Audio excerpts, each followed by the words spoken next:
నేటి వార్తల్లోని ముఖ్యాంశాలు. భద్రతామండలి సంస్కరణలు తప్పనిసరి, అవి ఎంత మాత్రం ఐచ్ఛికం కావు. ఐబీసీ నేతల సమావేశంలో ప్రధాని మోడీ స్పష్టీకరణ. అందరికీ అందుబాటులో నూతన సాంకేతికతలు. G-20 సదస్సులో భారత ప్రధాని సత్యసాయి స్ఫూర్తి ప్రదాత. ఆయన బోధనలతో కోట్ల మంది భక్తులు ప్రభావితం. సెంట్రల్ ట్రస్ట్ సేవలు అద్భుతం. బాబా శతజయంతి వేడుకల్లో ఉపరాష్ట్రపతి సిపి రాధాకృష్ణన్, తెలుగు రాష్ట్రాల సీఎంలు, త్రిపుర గవర్నర్ సహా పలువురి హాజరు. సుప్రీంకోర్టు 53వ ప్రధాన న్యాయమూర్తిగా నేడు జస్టిస్ సూర్యకాంత్ ప్రమాణం చేయనున్నారు.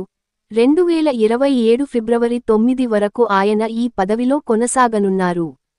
హైదరాబాద్ పారిశ్రామిక భూములను బహుళ వినియోగ జోన్లుగా మార్చేందుకు ప్రభుత్వం హైదరాబాద్ ఇండస్ట్రియల్ ల్యాండ్స్ ట్రాన్స్ఫర్రేషన్ పాలసీని అమల్లోకి తెచ్చింది. తెలంగాణ రైసింగ్ గ్లోబల్ సమ్మిట్ ఏర్పాట్లను ముఖ్యమంత్రి రేవంత్ రెడ్డి నిన్న పరిశీలించారు.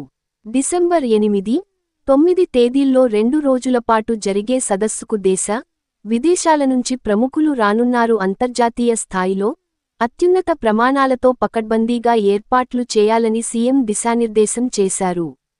పార్లమెంట్ శీతాకాల సమావేశాల్లో కేంద్ర ప్రభుత్వం ప్రవేశపెట్టాలనుకున్న చండీగఢ్ బిల్లుపై పంజాబ్ నుంచి తీవ్ర వ్యతిరేకత వ్యక్తం అయింది. ఈ బిల్లు ద్వారా సమాఖ్య నిర్మాణాన్ని కేంద్రం దెబ్బతీస్తుందని అన్ని పార్టీలు ఆగ్రహం వ్యక్తం చేశాయి. దీంతో కేంద్ర ప్రభుత్వం దిగొచ్చింది. క్రీడా వార్తలు. భారత్, సౌత్ ఆఫ్రికా మధ్య జరిగిన రెండో టెస్టులో దక్షిణాఫ్రికా ఇన్నింగ్స్లో 489 పరుగుల భారీ స్కోర్ సాధించింది. నేటి సూక్తి. ధర చూడకుండా కొనగలిగే స్థాయికి ఎదగాలంటే సమయం చూడకుండా కష్టపడే తపన నీలో ఉండాలి. ఆరోగ్య చిట్కా.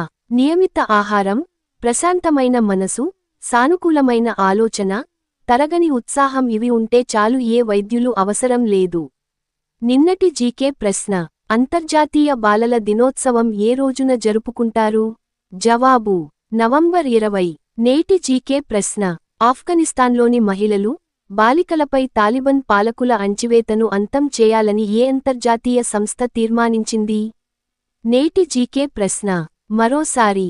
ఆఫ్ఘనిస్తాన్లోని మహిళలు, బాలికలపై తాలిబన్ పాలకుల అణచివేతను అంతం చేయాలని ఏ అంతర్జాతీయ సంస్థ తీర్మానించింది?